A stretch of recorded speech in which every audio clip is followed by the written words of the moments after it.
Ini kan di era media sosial ini kan Mas, banyak banget orang yang mengekspresikan gitu kekecewaannya tentang layanan asuransi. Di media sosial misalnya curhat asuransi ini tidak membayar sesuai dengan premi yang sudah kita bayar setiap bulannya atau kasus yang lain begitu. Ini kita sebagai nasabah misalnya curhat di media sosial seperti ini, apakah ini bisa dikategorikan sebagai pencemaran nama baik nih kita ketika curhat soal asuransi, Mas Taufik?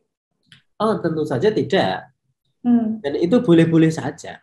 Jadi setiap orang, seperti saya katakan, setiap orang itu boleh mengungkapkan ekspresinya itu di media sosial, karena itu media yang memang terbuka, setiap orang boleh mengungkapkan. Gitu.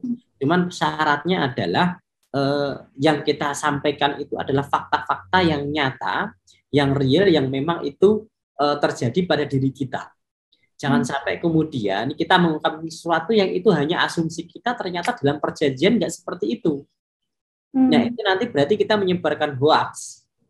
Nah, kalau sudah menyebarkan hoax, itu maka ada ancaman pidana yang mungkin akan kita terima. Nah, media sosial itu saya gambarkan sederhananya seperti apa ya, newspaper lah ya, kayak koran begitu. Setiap orang kan boleh saja nulis di koran, memberitakan apa aja kan boleh-boleh saja. Kalau yang penting itu fakta terjadi, meskipun itu memalukan perusahaan asuransi, kalau itu memang fakta ada, itu boleh-boleh saja kita muat di sana. Kita komplain di medsos, di Twitter, Facebook, atau apapun, asalkan itu fakta nggak masalah. Nah, yang sering terjadi adalah karena orang terlalu emosional, kemudian dia tidak melihat fakta-fakta perjanjian, sehingga mengatakan sesuatu itu tidak berdasarkan fakta, tapi hanya asumsinya. Misalkan perusahaan ini penipu, misalkan. Kok bisa penipu? Diwawancarai media, misalkan. Saya sudah bayar premi sekian, ternyata ketika saya sakit ini tidak tercover, dia menipu saya. Coba dilihat perjanjian, ternyata memang tidak tercover penyakitnya itu, gitu.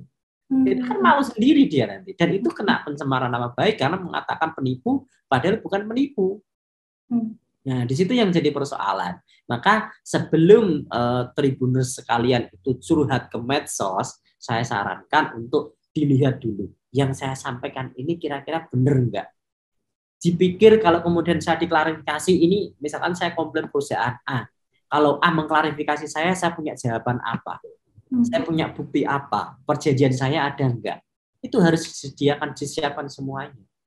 Gitu. Kalau tidak, sangat-sangat berisiko terjadi pidana pencemaran nama baik melalui ITE.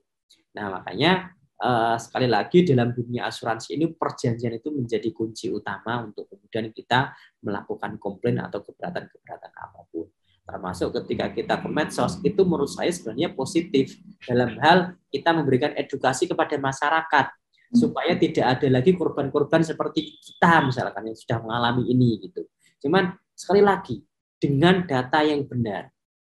Ya, dengan data yang benar, dengan kata-kata yang tidak mencemarkan nama baik, tapi fakta itu terjadi. Meskipun fakta itu adalah sangat menghina perusahaan, tapi kalau itu memang ternyata dilakukan betul oleh perusahaan, itu bukan pencemaran nama baik. Pencemaran nama baik itu ketika kita menuduhkan seseorang A padahal dia tidak melakukan A itu. Tapi sekalipun dia kita tuduh sangat buruk ya, pencuri, penipu, pemadat dan sebagainya, kalau yang faktanya dia itu bukan pencemaran nama baik.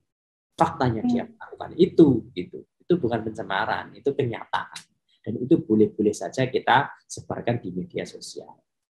Oke. Untuk curhat di media sosial memang diperbolehkan, tapi memang ada hal-hal yang harus kita perhatikan begitu ya Mas Taufik ya. Jadi kita harus memastikan bahwa apa yang kita lontarkan di media sosial ini sesuai dengan fakta yang ada begitu. Apakah kita kalau misalnya curhat ini biar aman nih Mas Taufik, kita tidak perlu menyebutkan nama perusahaan asuransinya begitu? Itu bisa-bisa saja, tapi kalau dalam rangka tujuan kita memberikan edukasi ke orang lain jadi nggak masuk. Betul. Bisa saja orang lain nanti masuk ke perusahaan itu lagi, kan begitu. Kalau tujuan kita adalah mengedukasi, jangan sampai orang jadi korban lagi perusahaan ini, begitu bisa kita sampaikan, tetapi dengan data yang valid. Kalau kemudian terpaksa kita ragu-ragu ini valid nggak ya, gitu lebih baik menggunakan inisial, ya inisial yang mirip-mirip ke sana, begitu, asalkan tidak secara lugas mengatakan perusahaan A gitu, secara pidana pencemaran insya Allah tidak masuk, aman. Terima kasih sudah nonton. Jangan lupa like, subscribe, dan share ya.